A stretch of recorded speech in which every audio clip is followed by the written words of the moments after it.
महाराष्ट्र में आज high profile नामांकन का दिन है।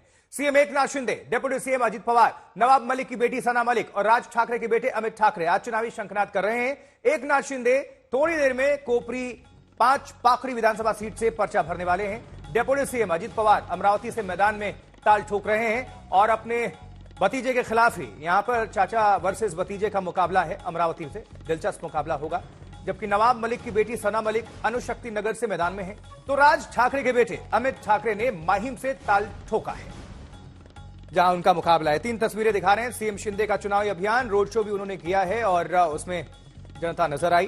कोपरी 5 पाखड़ी से नामांकन दाखिल करेंगे, उसके पहले रोड शो, ये तस्वीरें पहली।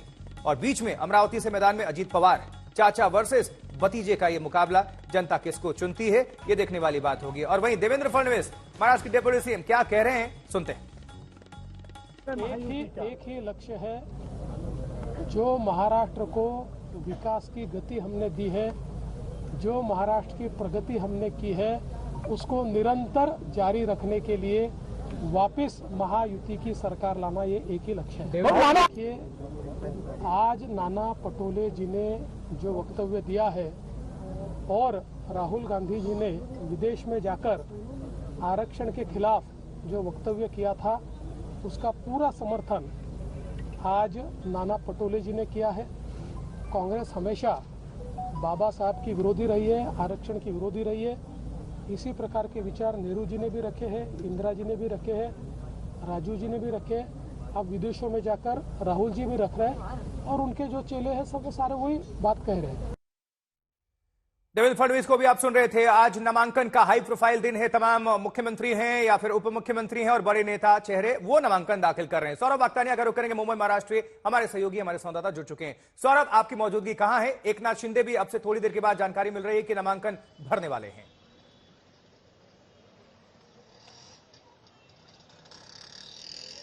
जी देखिए आशुतोष, आपको बता दूं कि महाराष्ट्र के मुख्यमंत्री एकनाथ शिंदे मुहूर्त अनुसार ऑलरेडी नामांकन करने पहुंच चुके हैं। सबसे महत्व की बात कि इतनी ज्यादा भीड़ थी उनके साथ लोगों की कि जो पूरा जो काफिला था वो आगे नहीं बढ़ पा रहा था, इसलिए बीच रास्ते में ही उनको उस जो पूरी जो एक ट्रक बनाई गई थी उनके लिए खास तौर पे, उस ट्रक से उनको उतरना पड़ा और वो ट्रक को उतर के बाद में वो गाड़ी में बैठ के इस वक्त अंदर मौजूद है जहां पे नामांकन भरा जा रहा है। लेकिन मेरे ठीक पीछे यहाँ पर कुछ ही देर पहले केदार दिगे भी यहां से गुजरे और उन्होंने भी एक भव्य रैली की। देखिए कितना इंटरेस्टिंग हो गया, जब एकनाथ शिंदे की रैली सड़क के इस तरफ चल रही थी तो सड़क के दूसरे तरफ केदार दिगे अपनी पूरी रैली को लेकर जा रहे थे। अब इंटरेस्टिंग इसलिए कह रहा हूं क्योंकि आनंद दिगे जो है, जो लेट आनंद दिगे है, वो महाराष्ट्र के मुख्यमंत्री एकनाथ शिंदे के सबसे बड़े गुरु थे, वही थे जो उनको पॉलिटिकल करियर में लेके आए थे।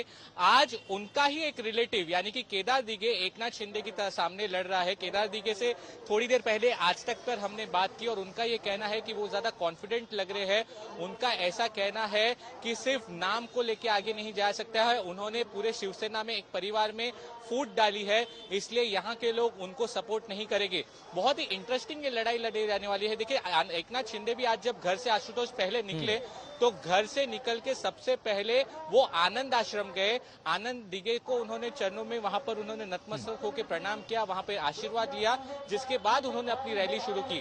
बहुत ही बड़ा दिन है आज महाराष्ट्र में, ना सिर्फ एकनाथ शिंदे लेकिन बहुत बड़े बड़े ऐसे चेहरे हैं, चाहे वो अमित ठाकरे हो, अलग अलग तरीके से। देखिए लगातार मैं देख रही हूँ कि यहाँ पर जो है रैलियां चल रही है। एक दिन बाकी है, कुछ सीटों का ऐलान अभी भी होना है, जिसका हम उम्मीद करते हैं आज शाम तक कुछ सीटों का भी ऐलान हो जाएगा। सौरभ, आपका शुक्रिया विस्तार भरी इस जानकारी के लिए।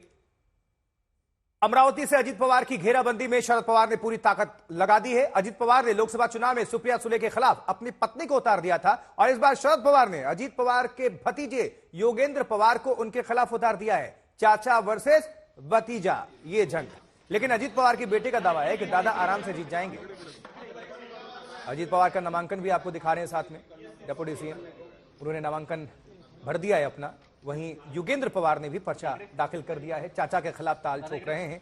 यही राजनीति है, राजनीति के अंदर देखने को मिलता है, परिवार के खिलाफ ही परिवार। और अब चाचा वर्सेस भतीजे की ये जंग, अब जनता किस पर दाव लगाएगी ये तो वक्त बताएगा, लेकिन दोनों ताल ठोक रहे हैं। ये तस्वीरें आपको दिखा रहे हैं नामांकन भरते हुए। अजित पवार एनसीपी से अब डिप्टी सीएम भी हैं और योगेंद्र पवार एनसीपी एसपी अजित पवार के भतीजे। हमारे साथ पार्थ पवार खुद मौजूद है यहाँ। ये दादा का वादा है क्या, सब लोग बोल रहे हैं? दादा का वादा जो आपने देखा है महाराष्ट्र में अभी तक, जो डेवलपमेंट दादा ने किए, बारामती में डेवलपमेंट किए, ये है दादा का वादा। अभी तक जो दादा ने प्रॉमिस किया है वो 100% एग्जीक्यूट किया है, ये है दादा का वादा। और जब वो शब्द देते हैं वो 100% पालते हैं। एक बात है, इस बार दिखाई दे रहा है कि आदित्य ठाकरे तो लड़ते हैं, अमित ठाकरे भी लड़ रहे हैं, वहां से योगेंद्र पवार पहली बार लड़ रहे हैं। आप इस बार चुनाव में नहीं दिख रहे हमें। नहीं, मैं लास्ट चुनाव में खड़ा था। इस बार हमें पार्टी बढ़ानी है, लोगों को अपॉर्चुनिटीज देनी है, इसलिए मुझे कोई इच्छा नहीं है चुनाव लड़ने की। नए लोगों को टिकट देना, पक्ष बढ़ाना, यही हमारा मकसद है। तो अभी आप संगठन में काम कर रहे हो? हाँ, संगठन में काम कर रहे हो। बड़ी बात यह है कि लोकसभा चुनाव में एक नतीजा दिख के आया कि आपकी माताजी को यहाँ पे हार का सामना करना पड़ा। उससे पहले मावल में भी ये सब हुआ था। अब स्ट्रैटेजी किस तरह से बदल गई आपको लगता है? देखो, ये सब लास्ट मिनट डिसीजंस थे खड़े रहने के लिए। मावड़ भी लास्ट मिनट था, हमारे उधर एक ही आमदार था। पर इस बार बारामती में राजकारण बहुत भावनिक हुआ था, तो भावनिक मुद्दे पे लोगों ने उनको वोट्स दिए, डेवलपमेंट के मुद्दे पे नहीं दिए। इस बार विधानसभा में वैसे नहीं रहने वाला।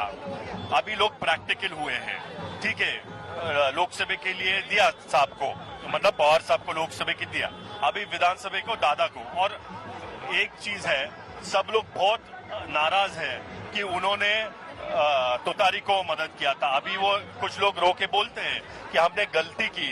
हाँ, क्योंकि क्या हुआ हमारे प्रचार में, 6 पवार एक घर में गए और हमारे साथ सिर्फ बाकी के नॉन पवार कजन्स थे जो प्रचार कर रहे थे, तो उसका भी इम्पैक्ट थोड़ा हमारे अगेंस्ट गया था। अजित पवार के बेटे पार्थ अजित पवार को सुन रहे थे।